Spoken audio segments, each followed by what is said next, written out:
Nah, ibu daripada ibu nonton gosip, ya lebih ibu belajar agama.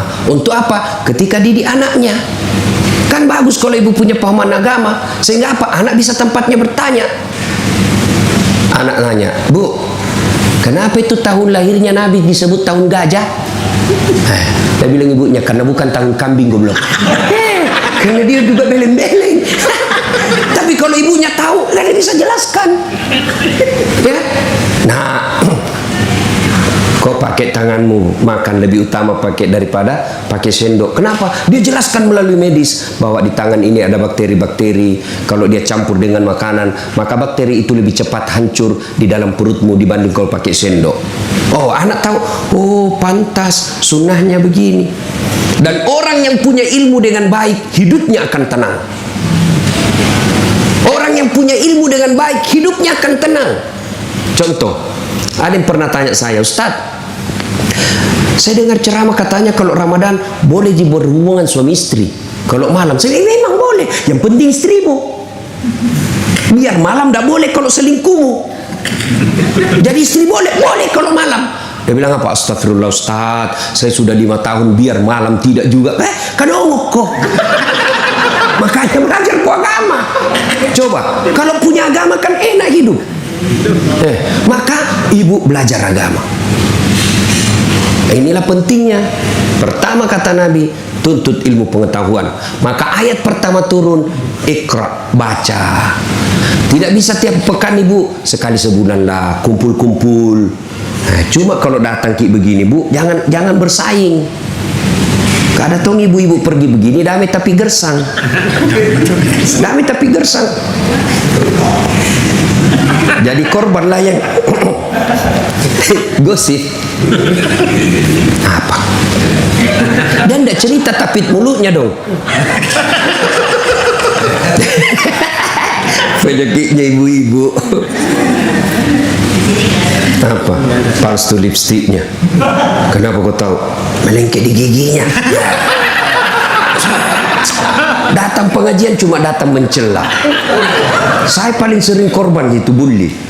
Saya lewat ibu-ibu langsung, itu juga bajunya waktu di YouTube. Sudah, ini yang jadi masalah, masuk setan. Ibu gosip. Maka yang baik kalau diajak gosip, apa jawaban ibu? Na'udzubillah min zalik. Kita berlindung kepada Allah dari keburukan seperti itu. Kan ada rajinnya pengajian istrinya. Iya. Wih, 4 kali pengajian 1 bulan itu istrinya. Tapi kasihannya suaminya selingkuh. Nah, untuk apa ibu cerita begitu? Apa faedahnya? Mestinya ibu, na'udzubillah min zalik. Kita berlindung kepada Allah. Belum tentu suami kita lebih baik dari dia. Sudahlah, tidak usah cerita itu. Tapi kan kita bukan ini. Yang kita lebih senang. Iya. Padahal tidak tahu itu. Ilmu cokdok. Dia bukan urusan dan urus itu. Dan selalu saya istilahkan toge. Ibu-ibu tahu toge? Coba lihat toge. Selalu ikut campur toh. Soto Banjar ada, tahu ada, pecel ada, gado-gado ada. Nah, karena dia selalu ikut campur, makanya Allah takdirkan tidak ada yang lurus, semua bengkok. Makanya kalau ada ibu-ibu kumpul begini, pilih sini aja Pak toge nih ya. Sudah. Nah, satu. Ayat pertama turun, Allah perintahkan untuk belajar. Belajar. Nah, yang kedua, kalau bapak mau sukses dunia akhirat, setelah itu, ahsin kalamaka. Haluskan tutur katamu. Demi Allah, tidak ada orang yang benci orang santun bicara. Makin tinggi jabatannya, makin banyak hartanya, makin status sosialnya baik. Tapi kalau santun bicara, orang makin senang. Bahkan apa? Dia akan menjadi teladan buat orang lain. Kau lihat itu, orang kaya itu, bangsawan, pejabat suaminya. Masa? Kok lembut betul istrinya ngomongnya? Tidak kusangka, baik betul istrinya. Orang akan jadi kagum. Tapi ini bukan pejabat istrinya. Suaminya bukan orang kaya, bukan bangsawan, bukan pejabat. Kasarnya bicara. Tidak ada yang senang itu begitu. Maka orang semakin santun ngomong, makin dicintai orang. Coba, adab, santun ngomong. Maka saya tidak masuk akal saya, Pak, kalau ada penceramah, pengkhotbah memaki-maki. Sebab tidak ada dalam Nabi contohkan itu. Tidak ada Nabi mencontohkan memaki-maki orang. Orang datang kepada Nabi dalam keadaan jengkel pun pulang masuk Islam. Memaki-maki Nabi pulang masuk Islam. Coba lihat itu. Nah, jadi Bapak Ibu, kalau mau sukses dunia dan akhirat, haluskan tutur katamu. Kata orang Bugis, pakai sing ampe-ampemu. Baguskan, Pak. Makin santun kita bicara, makin orang senang. Kalau ada orang senang nanti kalau dipuji, pujilah dia. Kalau nanti dia senang kalau dipanggil, dipuji, puji. Bapak juga tidak rugi. Kenapa? Menyenangkan hati orang itu bahagia, ibadah. Kalau dia senang kalau dipanggil bos, panggil bos biar dia senang. Tidak apa-apa, membahagiakan orang itu ibadah. Maka saya juga rasakan itu. Kalau saya baru ketemu orang langsung, Ustadz, tambah mudah kiku lihat. Saya tahu dia bohong sama saya. Tapi tidak apa-apa, saya senang juga. Saya bilang, saya tahu kau bohong, teruskan aja. Tidak apa-apa, saya senang juga itu. Dan tidak apa-apa, menyenangkan hati orang. Tutur kata yang lembut, insya Allah membuat kita bahagia dunia akhirat. Tidak ada musuh, Pak. Ada tokoh yang merasa dirinya tokoh di Indonesia ini. Sumber kegaduhan, kenapa mulut tidak bisa dikontrol? Biar Bapak hebat kalau mulut tidak suka dikontrol, tidak bisa, orang tidak senang. Kenapa? Bukan budaya orang Indonesia itu memaki-maki. Kalau Anda bilang demokrasi, iya demokrasi. Tapi dalam hidup sosial ada namanya fenomena, masalah. Idealnya memang mau dikatain apa saja tidak ada masalah, tapi budaya kita tidak bisa menerima itu. Maka orang yang baik santunlah berbicara. Tidak ada musuh, Pak, kalau Bapak bicaranya santun. Tegas terhadap hukum, tidak mesti kasar. Saya dosen, Pak. Saya terapkan hukum dari mahasiswa saya, tidak harus kasar. Adik-adik, ini hari masuk perjanjian kita jam 8.30. Setuju? Setuju. Jam 8.45 tidak boleh lagi ada yang masuk. Tolerirnya 15 menit. Siapa yang terlambat 4.46 tidak boleh masuk. Setuju? Setuju. Pekan depan masuk. Assalamualaikum Ustaz. Salam Dek. Boleh masuk Ustaz? Jam berapa mi Dek? Hampir nih jam 10 Ustaz, kurang 2 menit. Jam berapa perjanjian? Jam 8.45 Ustaz. Berapa mi sekarang? Hampir nih jam 9 Ustaz, kurang 2. Berarti dah boleh masuk Ustaz. Ya, minggu depan pi masuk deh. Tunggu mak di luar kalau mau cerita. Keluar enggak sakit hati. Tapi coba kalau baru masuk, terlambat lagi dogo ini. Keluar kok. Keluar nak kasih kempes bawa motor tak, Pak. Makanya tutur kata yang lembut. Coba kalau orang Sulawesi dikasari, dia tikam kita, Pak. Kasih Bapak kasih duit pakai kaki. Ini duit 5 juta ya Miko. Biar saya miskin, jangan kau hina saya. Ku tawak kok. Tapi kalau lembut, Pak, tidak ada orang tidak senang orang bicara lembut. Maka itu wasiat agama, wasiat Nabi. Kalian mau sukses, ahsin kalamaka, haluskan tutur katamu. Yang ketiga, kalau kalian mau sukses, as-sadaqatu, bersedekahlah. Demi Allah, Bu-ibu, tidak ada orang bangkrut gara-gara sedekah. Tolong carikan ibu, sahabatnya ibu yang dermawan bangkrut. Tak ada. Yang bangkrut gara-gara apa? Pelit. Kenapa? Banyak doakan orang sial. Coba kalau ibu dermawan, sudah meninggal pun orang doakan. Sudah kita pisiara kubur, lewat kuburnya ibu, baik sekali ibu ini waktu hidup. Bayangkan itu semua masjid dia yang tanggung tegelnya. Itu masjid kau tempati sholat itu, ini ibu yang belikan. Bacakan Fatihah. Padahal sudah 5 tahun meninggal, orang masih mengenangnya. Bapak ada tahu namanya Masjid Sudirman di Makassar, sampingnya Bang Sulsel. Coba itu kalau Bapak di situ sholat Jumat, ada 3 orang yang selalu didoakan setiap Jumat. Mari kita kirimkan suratul Fatihah. Jamaahnya sekitar 2.000 orang itu di masjid. Suratul Fatihah kepada siapa? Andi Oni Tandri Geppa. Yang kedua, Andi Odang. Kenapa? Beliau yang membangun masjid itu berdua, sehingga tiap Jumat orang doakan, padahal sudah bertahun-tahun meninggal. Kenapa? Dermawan. Tapi kalau ibu pelit, jangankan mati, lewat masih hidup ibu didoakan sial. Benar Pak, lewat mobil kita apa dibilang, mudah-mudahan tabrakan. Pelit betul. Tidak pernah juga kita dikasih naik mobilnya. Lewat mobilnya cuma di klakson saja. Saya kira dikasih mau naik kasih kita, ternyata cuma di klakson. Didoakan orang sial. Coba ibu-ibu mau terhindar suami dari maksiat, ibu tidak usah jaga handphone. Semakin ibu awasi handphonenya, semakin cerdas suami. Antisipasi. Berapa ilmunya ibu dibanding ilmunya bapak? Coba. Bagaimana kita tidak bohong? Ibu selalu periksa HP. Terpaksalah bohong supaya ibu senang. Ya kan? Gantilah nama. Istri saya, ada teman saya suka menelpon. Saya mau blokir, tidak enak. Saya mau terima, perasaannya mamanya cek di rumah. Terpaksa aku tulis di situ, penjual batu bata.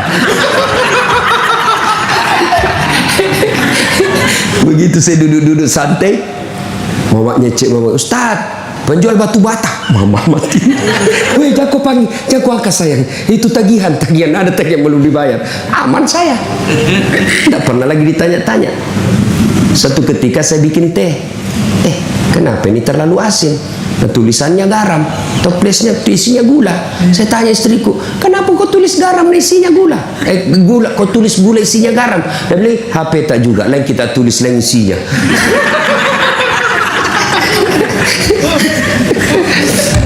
Sedekah ibu-ibu bersedekah, sebab di akhirat nanti itu ibu nafsi-nafsi. Siapa yang sedekah? Suami sedekah, ibu tidak dapat. Ibu sedekah, suami tidak dapat. Kecuali kita sudah bersepakat, Pak, hari Jumat sedekah ya. Nah ini, Pak, hari Jumat Pak, sedekah, jangan lupa sunnahnya sedekah di hari Jumat mulia ini. Oke, berapa? Saya 1 juta juga Pak ya. Bapak bilang, iya, ibu dapat.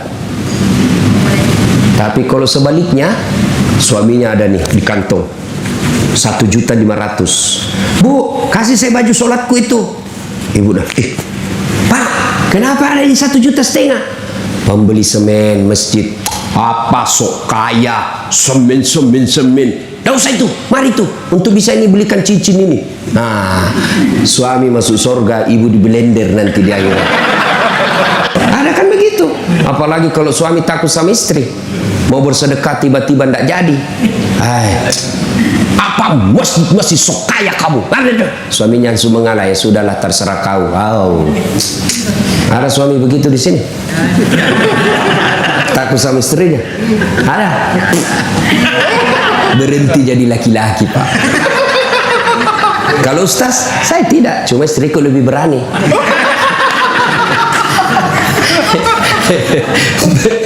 Saya ketemu sama orang Medan kan keras juga suaranya Pak. Kita orang Sulawesi juga keras suara, sama Pak, sama keras suaranya. Cuma bedanya orang Medan takut sama istrinya, terus orang Sulawesi istrinya lebih berani. Ya Bapak, saudara-saudara sekalian, bersedekahlah. Di akhirat kelak, Nabi pernah ceritakan ibu, di depan pintu sorga ada 4 manusia bertengkar masing-masing mau masuk sorga. Siapa? Dipanggil orang pertama. Kata malaikat, maju. Kenapa kau mau masuk nomor 1 ke dalam sorga? Ya malaikat, saya waktu hidup saya haji mabrur. Katanya haji mabrur nomor 1 masuk sorga. Katanya sih. Siapa kasih tahu kau? Ustadz. Wah, kalau begitu kau tidak boleh dahului ustadzmu, dosa kau. Mundur orang kaya. Panggil orang kedua, kamu, kenapa masuk nomor 1? Jibril, saya dulu mati syahid membela agama Allah. Katanya orang mati syahid nomor 1 masuk surga. Katanya, siapa kasih tahu kau? Ustadz. Wah, sama, tidak boleh kau dulu lagi ustadzmu, dosa kau. Mundur. Panggil orang ketiga, kau. Saya dulu kaya, rumahku besar di Cipete 1 nomor 88. Saya bikin pengajian, undang Ustadz Dasat. Katanya orang kaya yang pemurah nomor 1 masuk surga. Katanya. Siapa kasih tahu kau? Ustadz. Ah, mundur. Nggak boleh kau dahului Ustadzmu. Panggil orang keempat. Kamu, kenapa masuk nomor 1? Saya lah Ustadz yang dicerita ini tadi 3. Oh, kau? Saya lah Dasat Latif. Ah, kau sudah. Saya yang kasih tahu mereka ini. Wah, kalau gitu kau masuk surga. Masuklah surga ini Ustadz. Tinggal beberapa langkah masuk surga, tiba-tiba dia berkata, wahai malaikat, betul saya dakwai mereka, betul saya memberitahu mereka, saya bisa jadi Ustadz karena ada orang kaya kasih saya duit beli buku. Saya jadi Ustadz karena ada orang kaya bangun masjid tempat saya dakwah. Saya jadi Ustadz karena ada orang kaya bangun sekolah tempat saya nuntut ilmu. Nih, saya jadi Ustadz, jasa-jasanya nih orang kaya nih. Nih, saya malu mendahului dia. Dia banyak betul partisipasinya dalam hidup saya. Ya Jibril, sampaikan kepada Allah, saya tidak mau mendahului orang kaya yang pemurah ini. Akhirnya Allah hadiahkan kalian orang kaya yang pemurah, nomor 1 dulu masuk ke dalam surga. Orang kaya yang pemurah. Tapi orang kaya yang pelit, nomor 1 juga. Kemana? Ke neraka. Terserah ibu-ibu mau pilih jalur mana. Ibu-ibu yang sudah kaya, jangan lupa investasi untuk akhirat. Bawa itu berlianmu ke akhirat. Bawa itu jamrutmu ke akhirat. Jangan cuma pakai di dunia. Gimana caranya? Kirim sebelum ibu wafat. Enaknya itu kita jadi orang kaya, Bu. Ada nikmat yang orang lain tidak miliki sebagai orang kaya. Apa? Status sosial. Ibu coba pakai emas palsu. Tidak ada orang percaya bilang palsu. Coba pakai. Semua orang bilang asli. Ah, palsu tidak mungkin. Masa orang kaya pakai palsu? Itu enaknya dia orang kaya. Tapi orang miskin biar dia pakai asli. Hah, dari mana dia dapat itu? Itu enaknya jadi orang kaya. Maka saya seandainya kaya palsu aja aku pakai semua. Nah, maka yang baik. Nah, itu saya sudah sedikit lagi saya ini. Ada itu sawah di kampung. Sudahlah, kau jual itu, bikinkan masjid. Mudah-mudahan masjid itu menjadikan saya nanti di sorga, di akhirat, penantian alam kubur, tenang hidupku. Pak, saya mau nanti tempat tidurku seperti di dunia ini, spring bed, ber-AC, enak di dalamnya. Saya mau, kirimlah spring bed ke panti asuhan. Saya mau terang kuburku nanti di akhirat. Kirim. Karena ibu dikubur, ibu bukan menanti 1 tahun. Bukan menanti 100 tahun. Menanti sampai hari kiamat. Dan ibu kalau meninggal, siapa yang kuasai hartanya ibu? Hah? Ibu kalau meninggal, siapa? Istri kedua. Maka waktu ibu meninggal, menangislah suami. Diambillah cincinnya. Sayangku, inilah pemberianku untuk kunikahi kau. Diambil lagi gelannya. Sayangku, ini ada orang tahun. Diambil semua. Sudah itu 3 bulan menikah. Maka dia kasihlah istrinya yang baru. Sayang, ini cincin paling disenangi istriku yang dulu. Ibu sudah dikubur. Suami Andreyen dengan istri baru. Maka lebih baik ibu bersedekah. Sedekah ibu, sedekah. Ya, sedekah. Maka ibu akan menikmati dunia akhirat. Tidak betul juga kalau ada ustadz bilang, saya tidak setuju juga kalau ada ustadz bilang, tidak usah kau cari uang banyak-banyak, tidak bawa mati. Salah. Cari banyak-banyak, bawa mati. Gimana caranya? Kirim sebelum mati. Saya mau nanti kuburku lapang, bangun masjid yang besar, insya Allah. Ibu-ibu mau terhindar suami dari maksiat, sudah. Bagaimana? Tolak bala dengan apa? Sedekah. Sittatu tasidupul umur, kata Nabi. Ada 6 sifat membuat umurmu jadi panjang dan kau tertolak dari bencana. Satu diantaranya, kata Nabi, as-sadaqatu, bersedekahlah. Jadi kalau ibu-ibu sudah mulia, lihat gelagat-gelagat suami sudah lain-lain. Setiap terima handphone sembunyi di kamar mandi. Sudah patut dicurigai itu.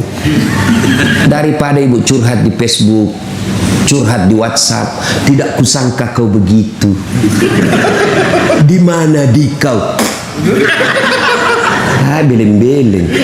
Apa mau curhat rahasia rumah tangga di medsos? Kan ada juga itu ibu-ibu begitu. Andai ku tahu kau begini, aku tidak akan menerimamu dulu. Apalagi tidak, aku sudah punya anak 2. Lebih curhat di hadapan Allah. Bangun ibu sholat tengah malam, ngadu dalam doa, minta. Doa itu bukan beli buku di toko Gramedia baru kita hafal. Bukan. Berdoa itu bukan menghafal. Doa itu curhat. Bahasa Bugisnya doa sama peletu. Daripada ibu bahasa Arab bingung malaikat.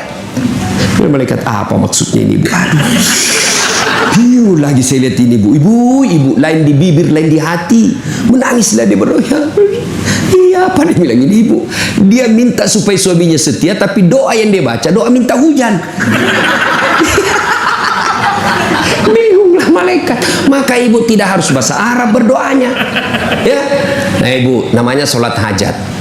Selesai sholat hajat, tumpahkan luapan hatimu kepada Allah. Ya Allah, Engkau tempatku beribadah, dan hanya Engkau tempatku memohon. Engkau melarangku curhat kepada manusia. Engkau melarangku meminta tolong kepada selain Engkau, ya Allah. Maka aku datang memohon kepadamu, ya Allah. Kurendahkan harapanku hanya kepadamu, ya Allah. Iyyaka na'budu wa iyyaka nasta'in. Ya Allah, suamiku makin hari makin liar saya lihat, ya Allah. Tidak mungkin saya bisa menjaganya 24 jam, ya Allah. Tapi Engkau yang maha memelihara, ya Allah. Ya Allah, ini ada duitku 1 juta. Besok saya bawa ke panti asuhan. Mudah-mudahan 1 juta ini suamiku terhindar dari wanita jahat. Bismillahirrahmanirrahim.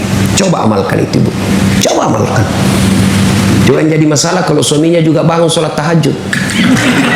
Dan dia sudah tahu juga rumusnya, Pak. Ngadulah kepada Allah. Ya Allah, capek sudah saya lihat istri saya, Allah. Ngamuk aja kerjanya, ya Allah. Tiap hari ngamuk aja kerjanya, ya Allah. Kala-kala Satpol PP. Ya Allah, ini ada duit saya 1 juta, ya Allah. Saya bawa besok ke panti asuhan. Mudah-mudahan 1 juta ini istriku ikhlas saya kawin lagi, ya Allah. Bingung malaikat, yang mana dikabulkan doanya? Sedekah, Pak, sedekah. Bapak-bapak yang mulai sakit-sakitan, sedekah. Jangan andalkan dokter. Dokter itu hanya alternatif yang kesekian. Yang menyembuhkan manusia bukanlah dokter, tapi Allah. Bagaimana supaya Allah mengabulkan doa kita? Sedekahlah. Datang ke panti asuhan, kumpulkan, bawa, makasih langsung antara tangannya bapak dengan tangannya itu anak. Tidak usah pakai sopir, tidak usah bawa pembantu, tidak usah orang lain. Tangannya bapak dengan tangannya itu anak. Itu yang disebut memuliakan anak yatim. Lalu minta, nak doakan saya, rumah tanggaku bahagia, bisnisku sukses. Begitu anak yatim ini mengatakan amin, itu doa. Tidak harus dia salat. Begitu, nak doakan saya ada masalah, nak doakan saya supaya selesai masalah saya tahun ini. Begitu anak ini tulus mengatakan amin, menggetarkan arasnya Allah. Sedekah. Ibu-ibu ada masalah, sedekah. Makin ibu pelit, sudah sewajarnya dikeluarkan, tidak dikeluarkan, maka Allah tegur kita. Dipaksa keluar duit kita, tiba-tiba apa? Ada masalah yang lama disembunyi, ternyata dapat kasusnya oleh polisi. Habis hanya untuk atur damai, atur damai, atur damai, dan tidak ada baik-baiknya. Ganti Kapolres, atur damai lagi. Ganti lagi, atur damai lagi. Atur damai lagi. Habis hanya untuk atur damai yang tidak pernah damai-damai. Ya, ya Pak. Tiba-tiba anak kita tanpa sepengetahuan kena narkoba. Itu Allah paksa. Tiba-tiba kena kita penyakit yang belum tahu apa dokter katakan. Tapi saya sakit, dok, kok begini? Dokter periksa tidak ada penyakitnya. Itu Allah tegur, kau terlalu pelit. Sedekahlah. Bahkan bapak ibu sehat walafiat. Nah, yang keempat kata Nabi, kalau kalian mau sukses, silul arham, sambungkan persaudaraan, perbanyak temanmu. Keliru sekali orang di zaman sekarang ini memperbanyak musuh. Jangan memperbanyak musuh. Maka salah satu teknik dakwah saya, Pak, tidak mau menyerang orang, menyakiti orang. Karena dakwah ini harus kita rangkul orang. Ya. Banyak teman, banyak rezeki. Saya selalu bilang begini, Pak, saya ini tidak banyak uangku, tapi temanku banyak. Temanku yang banyak uangnya. Ada Pak Ridwan, ada Haji Halim. Assalamualaikum Haji. Waalaikumsalam. Aman lagi saya. Ya Pak. Saya itu di Makassar Pak, hampir tidak pernah laku duit saya. Kemana-mana saya gratis. Makanya istri saya itu senang sekali kalau saya ke pasar. Ustaz aja ke pasar. Saya pergi pasar Poter ya. Assalamualaikum Ustaz. Dalam hatiku aman lagi keranjang. Dalam bawa telur. Berapa Ji? Nggak usah Ustaz. Nggak enak masih pagi-pagi Ji. Nggak usah Ustaz. Dalam hatiku memang itu kutunggu. Coba. Banyak teman, banyak rezeki. Yang kedua, banyak teman gampang selesai masalah. Banyak orang Pak tidak perlu keluar duitnya karena masalahnya ada, karena pertemanan. Inilah yang bahasa modernnya koneksi. Siapa banyak koneksinya gampang selesai masalahnya. Saya pergi ke kantor Polres, pergantian SIM, perpanjangan SIM. Baru saya turun dari mobil, dilihat CCTV, keluar ke Polres. Assalamualaikum Ustaz. Waalaikumsalam. Siap komandan. Ada apa ini Ustaz? Perpanjangan SIM komandan. Tunggu Ustaz, panggil Kasat Lantas. Bantu itu Ustaz ya. Jangan lagi kau minta uangnya Ustaz. Berdosa uang Ustaz kau makan. Selesai masalah Pak. Itu banyak teman, banyak gampang selesai masalah. Maka perbanyaklah teman Pak. Jangan mencari musuh. Silul arham. Wa'tasimu bihablillahi jami'an wa la tafarraqu. Berpegang teguhlah engkau kepada tali persaudaraan agama Allah dan janganlah engkau bercerai-berai. Apa yang membuat biasa kita bercerai-berai? Apa? Kesombongan. Jangan sombong. Makanya saya senang betul tadi masuk di sini, saya lihat rumahnya. Langsung Pak Haji bilang, titipan Ustaz. Menyadari bahwa ini titipan. Harta itu Bu, simpan pada tempatnya. Jangan simpan di hati. Kalau Bapak simpan di hati, menderita itu. Sendalmu yang 70 juta simpan di kakimu. Apa haram? Tidak. Kalau ibu pakai supaya orang tidak hina ibu, boleh. Namanya muru'ah, kewajiban membela harga diri supaya orang tidak hina kita. Boleh. Lalu kapan dia sombong? Ketika ibu pandang enteng orang miskin. Ibu pakai sepatu harga 70 juta. Depan orang miskin dikasih gini terus kaki ini. Orang miskin. Kau tahu ini 70 juta ini. Kamu sombong. Meremehkan orang. Bapak pakai harga baju krokodil yang cap buaya. Katanya kalau asli buayanya menghadap ke dalam, kalau palsu menghadap keluar, jadi buaya darat. Apa sombong? Tidak. Kapan dia sombong? Ketika Bapak katakan, Ustaz, kau tahu ini 3 juta ini tidak bisa kau beli Ustaz. Sombong. Kau remehkan Ustaz. Tapi kau, Ustaz, 3 juta ini tidak bisa kau beli, karenanya saya kasih kau, ambil ini. Ada apa-apa. Ya? Jangan pernah meremehkan orang, titipan aja. Ya, sombong bisa memutuskan persaudaraan. Yang kedua, yang bisa memutuskan persaudaraan, sakwa sangka. Orang belum tentu pikirnya itu kita pikir. Mentang-mentang dulu itu saya yang sukses itu, saya yang pertama kasih kenal itu di polisi sehingga banyak usahanya. Kalau bukan saya, tidak jalan itu. Tiba-tiba ditelepon tidak dijawab, sangka baik. Mungkin lagi sholat duha. Tenang perasaan, ibu-ibu juga begitu. Telepon suami tidak dijawab, sangka baik. Suamiku lagi mengaji. Alhamdulillah. Telepon lagi duhur. Lagi jamaah ini diduhurin. Tenang perasaan. Kasih tenang perasaan, sangka baik. Tiba-tiba dapat WhatsApp teman. Saya lihat suamimu di atas mobil. Cantik betul. Suamiku lagi nge-grab.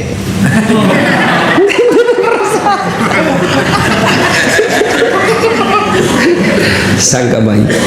Dan yang kelima, kalau kalian mau sukses dunia akhirat, wa minal laili fatahajjat bihi. Bangunlah sepertiga di akhir malam untuk sholat tahajud. Akhir malam ini jalur khusus, 5 waktu padat saluran, macet, semua orang sholat. Jumat apalagi, padat Pak, sibuk-sibuknya jalur Pak, macet jam kantor. Biar orang tukang judi datang juga itu hari Jumat. Pembohong datang juga Pak, paling terlambat datang, paling cepat pulang. Khotbah orang dia tidur. Pas bangun, aliran apa ini mesin? Nggak ada khutbahnya. Bukan aliran apa, kau tidur dogo.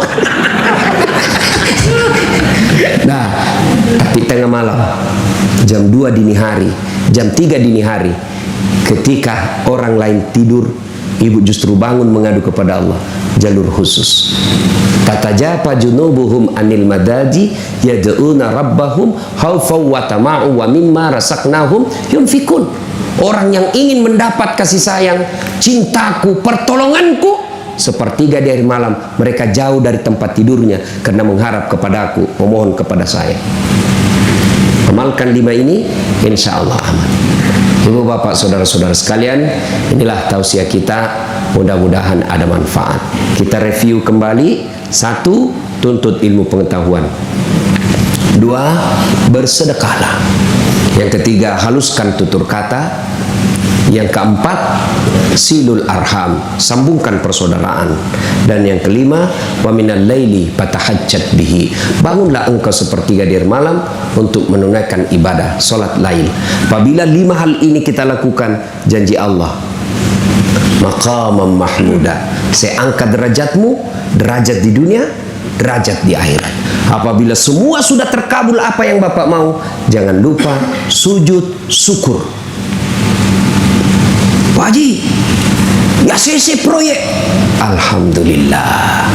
Langkah berikutnya sujud syukur. Tapi kalau Bapak ucapkan alhamdulillah, itu kasih jelas dan ikhlas. Kan biasa kita tidak jelas dan tidak ikhlas. Alhamdulillah. Apa artinya itu bos? Panasai. Ada kan biasa juga, coba deh itu di masjid. Sama-sama subhanallah, sama-sama 33, sama-sama mulainya. Saya baru 11, dia sudah sampai. 9. Apa artinya itu? 9. Dula. Apa itu dula bos? Panas saya. Alhamdulillahirabbil alamin. Jadi ibu ketika bersyukur, jelas itu ucapannya. Alhamdulillahirabbil alamin. Sudah itu sujud. Sujud syukur. Di mana sujudnya? Di kantor boleh, di atas mobil boleh. Kalau ibu bawa lapang mobilnya, tidak muat, sudah langsung saja dashboardnya.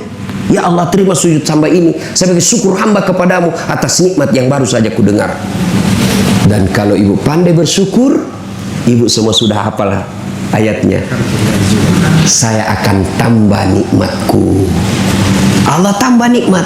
Tapi kalau tidak, inna adzabi lazadid, maka saya siksa kau atas nikmat yang saya kasih. Apa siksanya? Duitnya banyak, 7 miliar duitnya, tapi dilarang makan nasi. Apa Pak dilarang makan nasi? Apa enaknya? Saya diundang pergi ceramah di Milan, fit saja dikasih. Saya bilang, makanan apa aku kasih saya ini? Mie-nya juga tidak jelas apa. Mie-nya ini kayak, saya bilang, saya perut bugis bos, carikan saya nasi. Tidak goyang perutku kalau tidak aku kasih saya nasi. Tidak bisa saya ceramah kalau tidak ketemu saya nasi. Baru 2 hari sudah sengsara. Dilarang makan nasi, dilarang makan garam, dilarang makan gula, dilarang makan daging, dilarang makan yang pedas. Apa aja bisa dia makan? Ubi jalar yang warna ungu. Apa ndak setengah mati? Dia ke dokter, apa kata dokter? Pak, Bapak ini selama aktif tidak pernah kena matahari. Mulai besok Bapak kalau bisa dari jam 9 sampai jam 11 Bapak jalanlah seputar komplek. Jangan pakai baju Pak ya, supaya kena semua sinar matahari baju. Jangan pakai celana panjang, celana pendek makin bagus Pak ya. Jangan pakai sendal, kelilinglah dia di komplek dari 9 pagi sampai jam 11 tidak pakai sendal, tidak pakai baju. Apa bedanya sama gembel? Itu azab Allah. Mobil harga 2 miliar tapi tidak pernah dinikmati. Baru 10 menit di atas sudah stres. Rem. Mobilnya 2 miliar tidak bisa dinikmati. Masuk di kamar kata dokter, Bapak tidak boleh pakai AC. Duitnya 7 miliar tidak bisa tidur. Itu sudah azab Allah. Dan percayalah, sesungguhnya Allah Maha Pengasih. Tidak mungkin Allah menyiksa kita apabila kita taat kepada Allah. Dan puncak ketaatan itu adalah sholat 5 waktu. Yang kenapa dia sholat 5 waktu? Karena sholat inilah penghambaan kita secara totalitas. Saya ulang, sholat inilah puncak pengakuan kita sebagai hamba totalitas, semua lahir batin. Puasa penghambaan, tapi masih bisa bisnis, ya toh. Haji penghambaan, tapi masih bisa niaga, masih bisa peluk-peluk istri, masih bisa dengar musik, bayar zakat, masih bisa penghambaan itu, tapi masih bisa kegiatan lain. Tapi sholat 5 menit tidak boleh ada kegiatanmu lain, total lahir batin kau mengaku hamba kepada Allah. Tidak boleh bapak sholat sambil gendong-gendong istri, tidak boleh, belem-belem pas itu. Nah, itu puncak kesyukuran kita, ketaatan kepada Allah Subhanahu wa taala. Terima kasih, mudah-mudahan kehadiran saya ada faedah. Terima kasih kepada Pak Haji yang mengundang kita datang ke tempat ini. Sebagai rasa syukur kita doakan sahibul bait, tuan rumah, sukses segala usaha, bahagia rumah tangga, dan dilapangkan segala rezeki beliau. Amin.